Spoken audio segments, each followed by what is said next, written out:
vous pensez que c'est un monde réservé aux experts. Eh bien, restez avec moi parce que vous allez comprendre que derrière cette complexité apparente, il y a des mécanismes bien plus humains qu'on ne le pense. Et vous verrez qu'avec la bonne approche, c'est en réalité plutôt accessible. C'est parti. Commençons par la base. Les marchés financiers, c'est quoi exactement ? Eh bien, c'est un univers particulier où les règles ne sont pas toujours celles de l'économie réelle. Ici, l'instabilité et la volatilité ne sont pas des problèmes, que du contraire, ce sont des opportunités. Les traders et investisseurs cherchent à tirer profit de chaque fluctuation baissière, qu'elle soit causée par une crise économique, un conflit ou même une catastrophe naturelle. Dans ce contexte, la volatilité devient votre meilleur ami. C'est le moteur du profit, car elle va vous permettre de jouer sur les variations extrêmes des prix des actifs. Mais voilà, pour beaucoup, cette volatilité est aussi synonyme de risque. Et c'est là que ça devient intéressant. D'abord, il faut comprendre pourquoi les marchés financiers ne sont pas, ou plus, réservés à une poignée d'experts. Il suffit de regarder leur évolution. Les marchés ont changé. De la crise sur les tableaux noirs dans les années 70, on est passé aux algorithmes de haute fréquence qui traitent des milliers d'ordres en quelques millisecondes.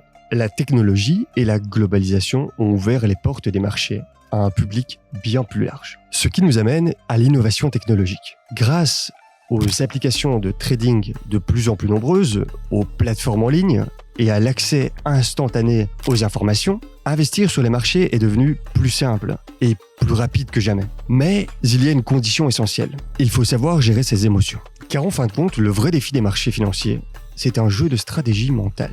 On pourrait comparer les marchés financiers à un champ de bataille où il faut constamment jongler entre la peur de perdre et l'envie de gagner. D'un côté, il y a le rationnel qui analyse et anticipe. De l'autre, il y a cette petite voix intérieure qui nous pousse parfois à réagir de manière impulsive. Et ça, c'est très mauvais. Et c'est là que réside la clé pour rendre les marchés accessibles à tous. Apprendre à se couper de l'émotionnel.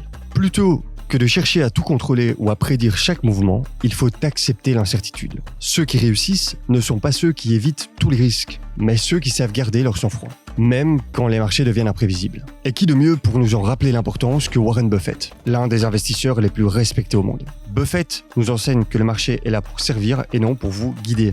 Autrement dit, il faut se détacher de l'émotionnel, ne pas se laisser entraîner dans les mouvements de foule et toujours garder une perspective de long terme. Voilà quelques citations de Warren Buffett traduites vulgairement. Le marché est une machine qui permet de transférer l'argent des impatients vers les patients. La meilleure chance de gagner en capital, c'est quand les choses vont mal. D'où le fait de ne pas paniquer quand les marchés chutent. Et dernière petite citation, il ne faut pas être une fusée scientifique, ce n'est pas celui qui a le plus gros QI qui va faire le plus gros profit. Son succès repose sur une stratégie simple. Prendre des décisions basées sur des faits, pas sur la peur ou l'euphorie. Comme il le dit souvent, le plus grand ennemi de l'investisseur, c'est lui-même. Donc, même si les marchés peuvent paraître intimidants, souvenez-vous, c'est en restant rationnel et discipliné que l'on peut réellement en tirer profit. Merci d'avoir regardé, à très vite pour la suite.